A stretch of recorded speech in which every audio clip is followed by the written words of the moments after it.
Hello students, एक बार फिर से स्वागत है आपके अपने यूट्यूब चैनल कॉम्प्लेक्स क्लासेस में। मैं हूं आपके साथ नीरज सर। आप लोग क्लास 10th के लिए आप लोगों के लिए क्लास 10th का क्रैश कोर्स की क्लासेस शुरू की गई है, जो क्लासेस ऑफलाइन और ऑनलाइन दोनों है। अगर आप बेतिया के नियर में रहते हैं या बेतिया के आसपास में रहते हैं तो आप हमारे कॉम्प्लेक्स क्लासेस में आकर ज्वाइन करिए, ऑफलाइन क्लास ज्वाइन कीजिए। अगर आप बेतिया से बाहर हैं या बेतिया में ऑफलाइन क्लास नहीं कर सकते हैं तो ऑनलाइन क्लास ज्वाइन कीजिए। ऑनलाइन लाइव क्लास डेली चल रहा है, जो आपको शाम में 8 बजे से क्लास स्टार्ट हो रही है रात में, और 10 बजे तक क्लास चलेगी। तो आप लोग ऑफलाइन भी क्लास ज्वाइन कर सकते हो, ऑनलाइन भी क्लास ज्वाइन कर सकते हैं। यदि जो ऑनलाइन क्लास ज्वाइन करना चाहते हैं तो अपने सभी दोस्तों से सब्सक्राइब, शेयर और लाइक ज़रूर कराइए। चलिए, आज का हम लोग क्लास 10th के फिजिक्स, आज हम लोग पढ़ेंगे फिजिक्स का पहला पार्ट है प्रकाश का परावर्तन और अपवर्तन। उसका ऑब्जेक्टिव क्लास हम आज लोग देखेंगे। और मैं बता दूं कि आपका बेतिया में जो ऑफलाइन क्लास की ब्रांच है वह है ब्लॉक रोड में विपिन स्कूल के पास में है, नियर विपिन स्कूल पास में चल रहा है ऑफलाइन क्लासेस। और ऑनलाइन क्लासेस आप लोग complex classes bye Neeraj sir के सर्च करके वहाँ पे आप लोग ऑनलाइन क्लासेस कर सकते हैं। तो आज का हमारा पहला क्लास है, पहला क्वेश्चन है फिजिक्स का, गोलीय दर्पण के परावर्तक पृष्ठ का वृत्ताकार सीमा का व्यास क्या कहलाता है। तो आप लोग याद रखिएगा, इसको हम लोग दोबारा कहते हैं, यानी कि ऑप्शन नंबर डी हमारा सही होगा। सेकेंड क्वेश्चन है,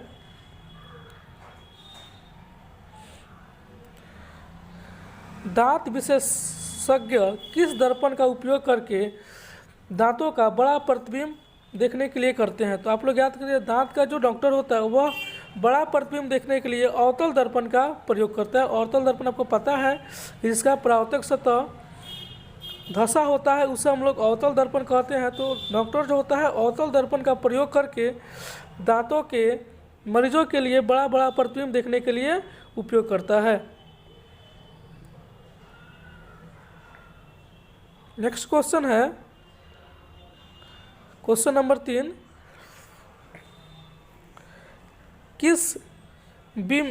यदि किसी बिंब का प्रतिबिंब आवर्धन ऋणात्मक हो तो उस प्रतिबिंब का प्राकृतिक क्या होगा। यदि किसी बिंब का आवर्धन जो होता है ऋणात्मक होता है तो उसका प्रतिबिंब क्या होगा। तो आप लोग याद रखिएगा, वास्तविक एवं उल्टा होता है। जब m का मान जो होता है हमारा माइनस में आता है तो प्रतिबिंब जो होता है वास्तविक एवं उल्टा होता है। क्वेश्चन नंबर 4,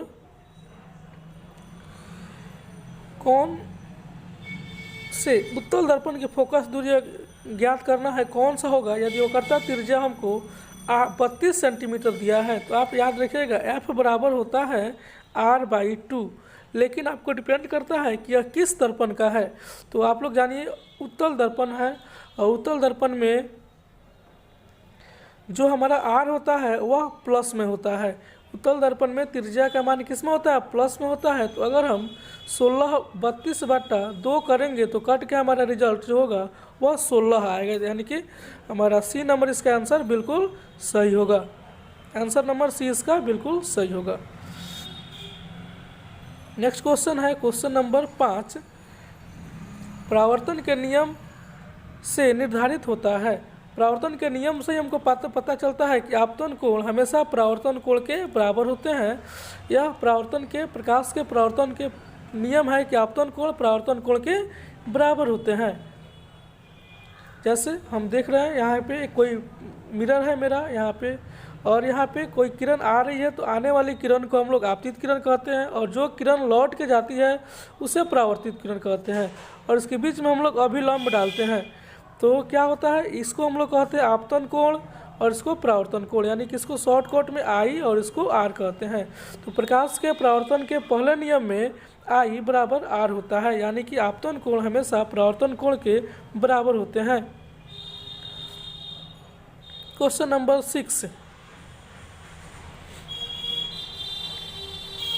निर्वात, हवा यानी कि निर्वात में प्रकाश की चाल होती है। तो याद रखिएगा, निर्वात में प्रकाश की चाल 3 × 10⁸ मीटर प्रति सेकेंड होता है, यानी कि इसका आंसर नंबर क्या हो जाएगा, ए नंबर आंसर हो जाएगा। नेक्स्ट क्वेश्चन है क्वेश्चन नंबर 7।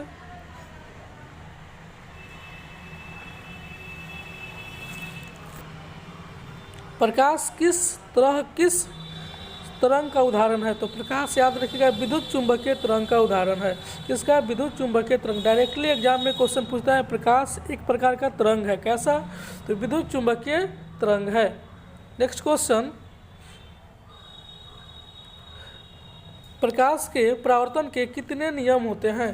तो प्रकाश के परावर्तन के 2 नियम होते हैं। कितने होते हैं? 2 नियम होते हैं। पहला नियम होता है कि आपतन कोण हमेशा परावर्तन कोण के बराबर होता है, और दूसरा नियम होता है आपतन कोण और परावर्तन कोण और आपतन बिंदु पर डाला गया अभिलंब तीनों एक ही समतल में होता है। यह हमारा 2 नियम होता है। नेक्स्ट क्वेश्चन है क्वेश्चन नंबर 9।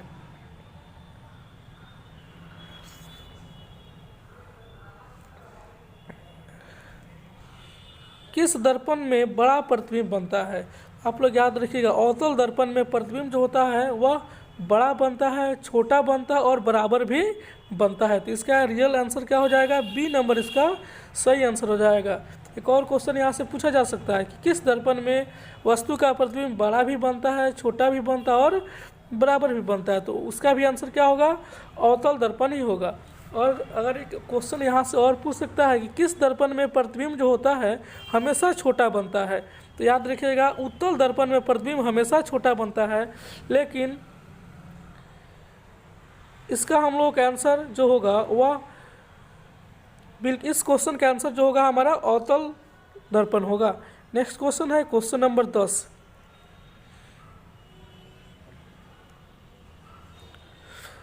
क्वेश्चन नंबर 10 है गोलीय दर्पण में फोकसांतर यानी कि फोकस दूरी और वक्रता त्रिज्या के बीच का संबंध। तो आप लोग पढ़े होंगे F बराबर जो होता है वह होता है R/2 होता है, और R बराबर जो होता है वह 2F होता है। इसमें से अगर कोई रिलेशन है तो वह सही है। तो इसका रिलेशन परफेक्ट जो है ऑप्शन नंबर सी में है, F बराबर R/2।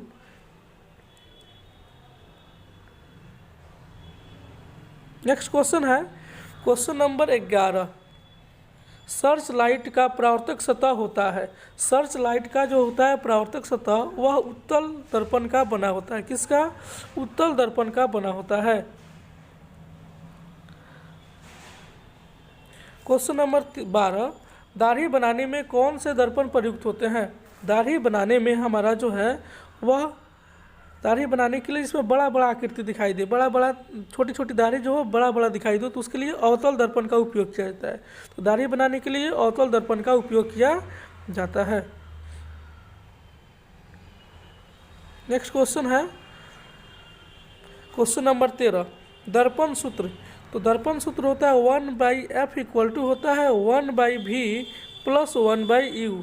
तो इसी हमको ऑप्शन खोजना है कि यही दर्पण का सूत्र होता है। दर्पण सूत्र यही होता है। तो इसी को ढूंढना है कि कहाँ है। 1/f बराबर 1/v + 1/u। तो ऑप्शन नंबर डी देखिए बिल्कुल सही हमारा आंसर है। नेक्स्ट क्वेश्चन है क्वेश्चन नंबर 14। किस दर्पण में केवल आभासी प्रतिबिंब बनता है? केवल आभासी प्रतिबिंब जो है वह उत्तल दर्पण में बनता है। हमेशा आभासी बनता है और वस्तु से छोटा प्रतिबिंब बनता है। तो हमारा आंसर सी हो जाएगा। Next question number 15।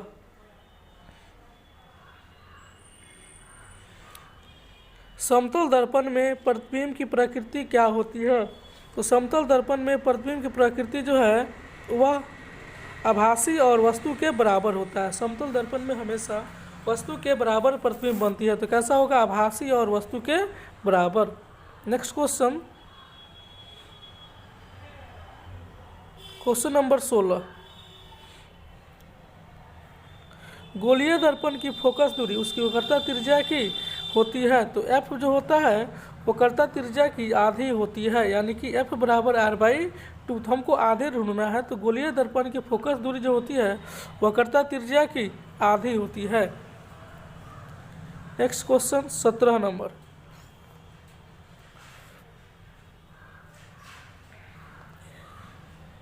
किसी वस्तु का आवर्धित और काल्पनिक प्रतिबिंब किसमें बनता है? बड़ा भी बनना चाहिए और काल्पनिक भी बनना चाहिए। उसके लिए दर्पण है हमारा अवतल दर्पण, जिसमें बड़ा प्रतिबिंब बनता है और काल्पनिक प्रतिबिंब बनता है। और छोटा अगर कहेगा तो क्या हो जाएगा, उत्तल। जब भी कहेगा प्रतिबिंब छोटा बनता है और काल्पनिक बनता है तो उत्तल, बड़ा बनता है और काल्पनिक बनता है तो क्या होगा, अवतल। तो इसका सही आंसर हमारा अवतल हो जाएगा। क्वेश्चन नंबर 18, उत्तल दर्पण में बना प्रतिबिंब हमेशा होता है। उत्तल दर्पण में बना प्रतिबिंब हमेशा होता है। उत्तल दर्पण में हमेशा बना प्रतिबिंब जो होता है वह काल्पनिक होता है और हासित होता है। हासित यानी क्या होता है, छोटा, जो छोटा उसे हासित करते हैं। यानी क्या होगा आंसर इसका, ऑप्शन नंबर बी हो जाएगा, काल्पनिक और छोटा। क्वेश्चन नंबर 19, ईंट है। ईंट क्या है, ईंट जो है वह अपारदर्शी पदार्थ होता है। आर पार, ईंट से हम लोग आर पार नहीं देख सकते, इसलिए उसे कहते हैं अपारदर्शी पदार्थ। क्वेश्चन नंबर 20,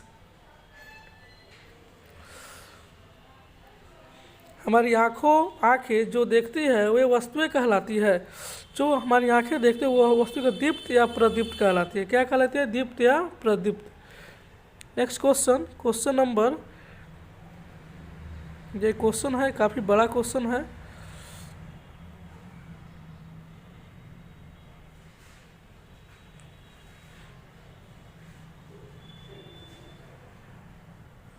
ये शायद क्वेश्चन जो है कह रहा है कि एक मनुष्य समतल दर्पण के 3 सेंटीमीटर प्रति चाल से आ रही है, तो मनुष्य अपने प्रतिबिंब की कितनी गुनी चाल प्रति, जब देखिए जब दर्पण में, समतल दर्पण में हम 3 मीटर प्रति सेकेंड के चाल से चलते हैं तो उसमें दुगुना दिखाई देता है। यानी कि उसमें क्या दिखाई देगा, 6 मीटर प्रति सेकेंड, क्योंकि जितना आप दर्पण के पीछे है उतना दर्पण के अंदर दिखाई देंगे, इसलिए इसका दुगुना आंसर होता है 6 मीटर प्रति सेकेंड।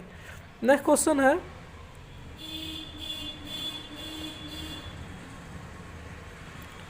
संयुग्मी फोकस संभव है। 2 फोकस किसमें संभव है, काल्पनिक और वास्तविक, तो वह है अवतल दर्पण।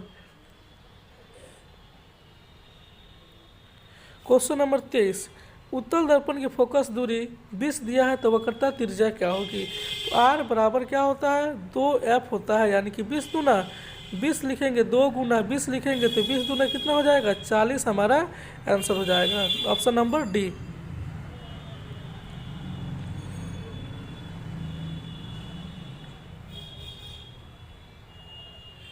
अगला क्वेश्चन है 24 नंबर, किसी वस्तु को दर्पण के सामने निकट प्रतिबिंब सीधा और उल्टा बनता है तो वह क्या है। सामने जब भी बनता है तो वह जो होगा हमारा अवतल दर्पण होगा। इसका आंसर क्या हो जाएगा, अवतल दर्पण। नेक्स्ट क्वेश्चन है क्वेश्चन नंबर 25,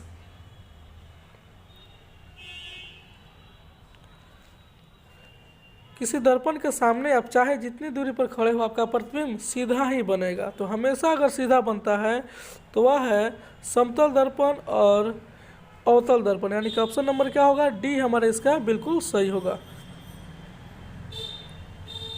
अगला क्वेश्चन है क्वेश्चन नंबर 26, यदि किसी वस्तु को दर्पण के सम्मुख किसी भी दूरी पर रखने से उस वस्तु का प्रतिबिंब सदैव सीधा और छोटा बनता है। किसी भी दूरी पर रखेंगे तो सीधा और छोटा बनेगा, तो उसके लिए उसका आंसर क्या होगा, हमेशा छोटा प्रतिबिंब बनता है तो अवतल दर्पण में। इसका सही आंसर क्या हो जाएगा, अवतल दर्पण।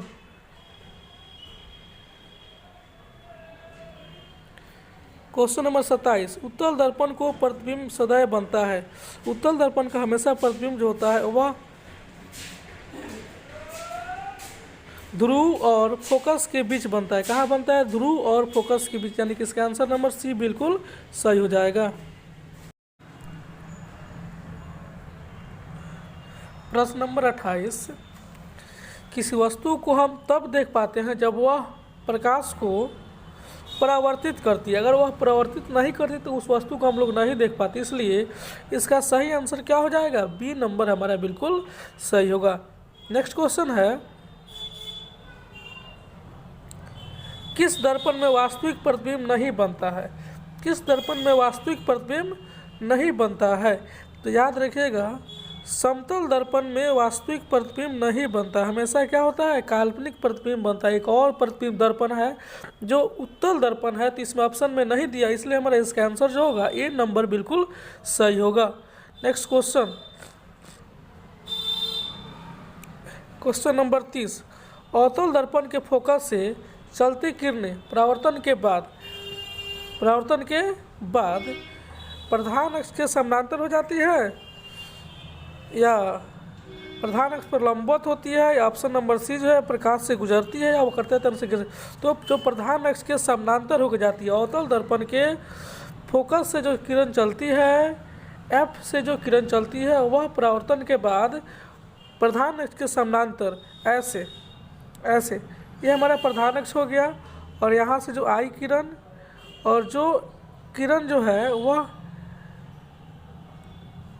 फोकस से होकर जब जाती है ऐसे, तो यह क्या होती है, जब एफ से होकर जाती है तो जिस रास्ते से जाती है उसी रास्ते से गुजर जाती है, इसलिए यह जो होगा इसके हमेशा समानांतर जाती है। किसके समानांतर जाती है? ध्रुव प्रधान अक्ष के समानांतर। इसका ये नंबर हो जाएगा आंसर, बिल्कुल सही। कह रहा है क्वेश्चन नंबर 31, क्या समतल दर्पण में बने प्रतिबिंब को पर्दे पर उतारा जा सकता है? तो समतल दर्पण जो होता है काल्पनिक होता है, इसलिए उसे पर्दे पर नहीं उतारा जा सकता। इसका आंसर नंबर क्या हो जाएगा? बी नंबर बिल्कुल सही आंसर होगा। नेक्स्ट क्वेश्चन है क्वेश्चन 32, प्रकाश से किरणें किसी दर्पण समतल दर्पण पर 60 डिग्री का कोण बनाती है, तो वह परावर्तन के बाद कितना डिग्री कोण बना देगी? मान लीजिए कि कोई समतल दर्पण है हमारा कोई यह समतल दर्पण है और इस पर कोई परावर्तित कोण जो है वह 60 डिग्री कोण बनाती है, तो उसका जो अपवर्तित कोण होगा वह भी कितना डिग्री का होगा? 60 डिग्री का ही होगा। इसका आंसर क्या हो जाएगा? 60 नहीं, सॉरी, इसका आंसर जो होगा 30 होगा। 30 डिग्री इसका आंसर हो जाएगा। नेक्स्ट क्वेश्चन है, समतल दर्पण से किसी वस्तु का प्रतिबिंब आभासी बनता है। कैसे बनता है? आभासी बनता है। बी नंबर इसका आंसर बिल्कुल सही होगा।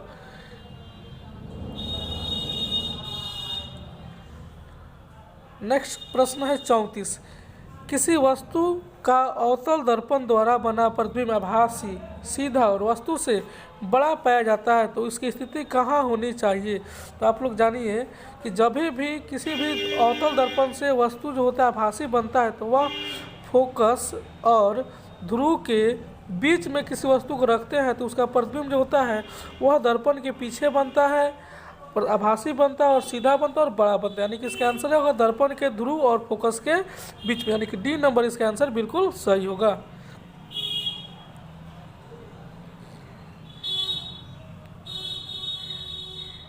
नेक्स्ट क्वेश्चन, किस दर्पण द्वारा किसी वस्तु का वास्तविक प्रतिबिंब मिल सकता है? किस दर्पण द्वारा किसी वस्तु का वास्तविक प्रतिबिंब मिल सकता है?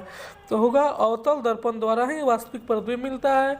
आप लोगों को बार बार बता रहे हैं कि उत्तल दर्पण और समतल दर्पण में हमेशा काल्पनिक प्रतिबिंब बनता है, और अवतल दर्पण में ही वास्तविक, काल्पनिक और दोनों प्रतिबिंब बनता है।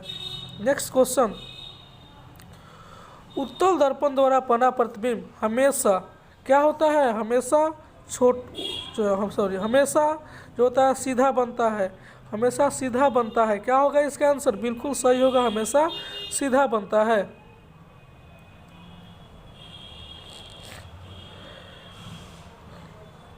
नेक्स्ट क्वेश्चन, क्वेश्चन नंबर 37, अवतल दर्पण में आवर्धित काल्पनिक प्रतिबिंब को बनाने के लिए वस्तु कहाँ रखेंगे? तो अनंत फोकस पर रखेंगे, फोकस के अंदर रखेंगे तो उसका जो होगा काल्पनिक प्रतिबिंब बनेगा। काल्पनिक प्रतिबिंब यानी कि फोकस और ध्रुव के बीच में रखा जाता है, तो इसका होगा फोकस के अंदर, यानी कि बी नंबर इसका आंसर बिल्कुल सही हो जाएगा। नेक्स्ट क्वेश्चन है, गोलीय दर्पण द्वारा बने प्रतिबिंब आवर्धित ऋणात्मक हो सकता है। आवर्धित ऋणात्मक होगा तो प्रतिबिंब कब बनेगा? तो आवर्धित और ऋणात्मक जब बनता है गोलीय दर्पण में, तो वह प्रतिबिंब जो होता है उल्टा बनता है। कैसा बनता है? उल्टा, यानी कि इसका आंसर क्या हो जाएगा? आंसर नंबर बी इसका बिल्कुल सही होगा। नेक्स्ट क्वेश्चन 39, साइड मिरर के रूप में उपयोग किया जाता है। तो किसका उपयोग किया जाता है साइड मिरर के रूप में? तो साइड मिरर के रूप में उत्तल दर्पण का उपयोग किया जाता है। किसका उपयोग किया जाता है? उत्तल दर्पण का उपयोग जो होता है साइड मिरर के रूप में किया जाता है।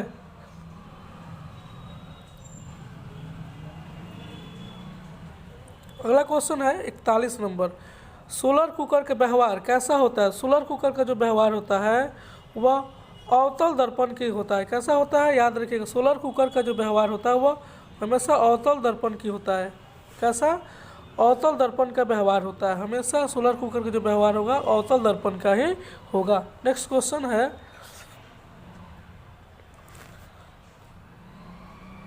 सर्च लाइट का परावर्तक सतह। सर्च लाइट का परावर्तक सतह होता है, सर्च लाइट का परावर्तक सतह अवतल का बना रहता है। किसका? अवतल दर्पण का।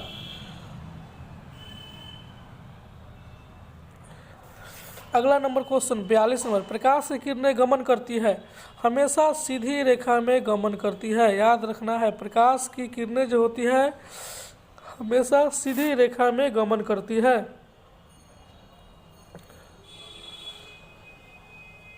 प्रकाश तरंगे किसका उदाहरण है? तो अभी बताया क्वेश्चन नंबर 5 या 6 में था, विद्युत चुंबकीय तरंग का उदाहरण होता है। काल्पनिक प्रतिबिंब हमेशा सीधा होता है। कैसा होता है? काल्पनिक प्रतिबिंब जो भी बनेगा वो हमेशा सीधा बनेगा। नेक्स्ट क्वेश्चन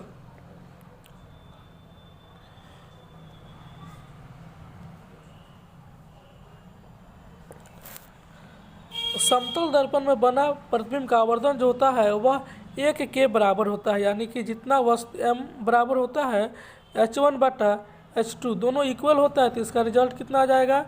1 इसका बिल्कुल सही हो जाएगा। आंसर 1 हो जाएगा, यानी कि ऑप्शन नंबर सी इसका बिल्कुल सही आंसर आएगा।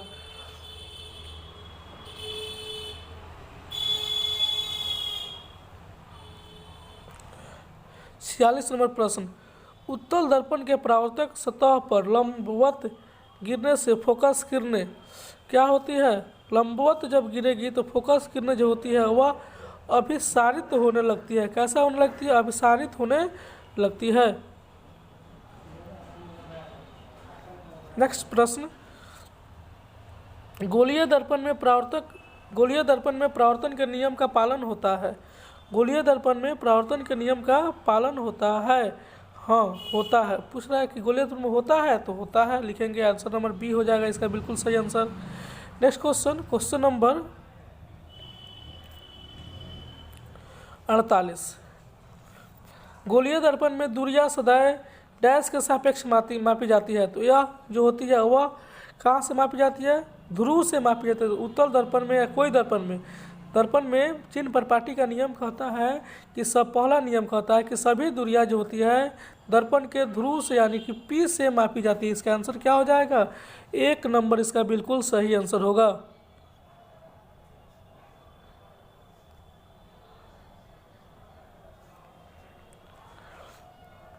अनंत पर स्थित किसी बिंब का प्रतिबिंब अवतल दर्पण के फोकस पर बनता है तो उसका मान क्या होगा? तो उसका मान जो होता है वह 0 होता है, क्योंकि प्रतिबिंब हमको पता नहीं रहता है प्रतिबिंब कहाँ पे बनेगा। तो प्रतिबिंब का लंबाई अगर हम 0 ले ले, समानांतर ले ले, तो 1/0 करेंगे तो इसका वैल्यू क्या हो जाएगा? इसको हम लोग ऐसे लिखेंगे, 0/1 करेंगे तो इसका वैल्यू क्या हो जाएगा? 0 हो जाएगा। इसलिए इसका आंसर क्या हो जाएगा? आवर्धन का मान हमेशा 0 हो जाएगा। और आज इतना ही क्लास का क्वेश्चन हम लोग देखेंगे। फिर अगले क्लास में जो हम ऑब्जेक्टिव देखेंगे तो प्रकाश के अपवर्तन का क्वेश्चन देखेंगे। किसका? प्रकाश के अपवर्तन का प्रश्न को ऑब्जेक्टिव को देखेंगे। और लाइव क्लास जो चलेगी 8 बजे से डेली लाइव क्लास चलेगी। तो आप लोग जितने भी हैं अगर क्रैश कोर्स का बैच ज्वाइन करना चाहते हैं तो बेतिया में मेरा कोचिंग है कॉम्प्लेक्स क्लासेस में ऑफलाइन क्लास आके ज्वाइन कर सकते हैं। अगर ऑनलाइन क्लास करना है तो online complex classes bye Neeraj sir search कीजिएगा यूट्यूब पे और आप लोगों को ऑनलाइन क्लासेस मिल जाएगी। Complex classes bye Neeraj sir search करने से यूट्यूब पे कॉम्प्लेक्स क्लासेस मिल जाएगा, यहाँ से आप लोग ऑनलाइन क्लास कर सकते हैं। चलिए आज के क्लास के लिए आप सबका धन्यवाद। क्लास कैसा लगा कमेंट करके ज़रूर बताइएगा।